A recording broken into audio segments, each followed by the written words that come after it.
Usa ka individual sa New Corelia sa Davao del Norte ang namatay sa rabies. Human matud pa mikaon og karne sa iro.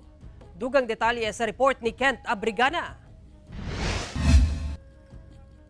Patay ang usa ka individual tungod sa rabies sa New Corelia, Davao del Norte.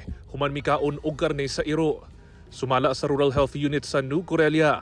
Migawas matud pa sa findings sa Davao Regional Medical Center nga viral encephalitis tungod sa rabies ang hinungdan sa pagkamatay sa maong individual nga wala nagipangalanan.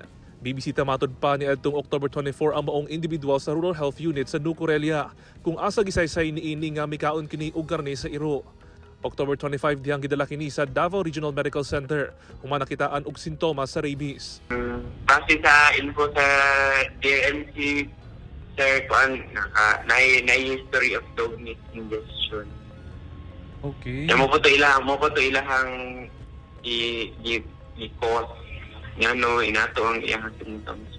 Busa, dayon nga nagpahigayon og contact tracing ang Municipal Health Office sa New Corelia sa mga nakauban sa maong individual nga mikaon sab og iro ug dayon sila nga gihatagan og bakuna. Nagkandak na sab og contact tracing ang Municipal Agriculturist Office sa New Corelia aron matrace ang mga iro nga dunay rabies ug nagpahigayon na sab sila og mass vaccination sa mga iro.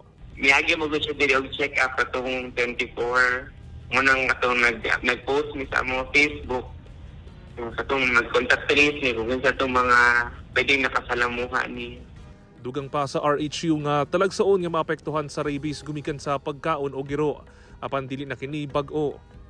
Gani, nagpahinumdum usab ang mga health expert sa mga dili dapat buhaton kung mapaakan o giro. Mga dapat buhaton is ganing mapakan ka makamrasan, mutangan og mga lana, mutangan og kanang sisi, mutangan og kanang ahos kaya para pang first aid daw. Katong buhaton din sir, unahon is bugason yung tubig sa konsidon. Kaya para mawala itong kabalaka, ipa-check up na lang sa pinakadoon na Animal Bite Center para mag-iahan sa mga healthcare professional. Kauban si Mel Colmenares, Kent Abrigana, 1 Mindanao.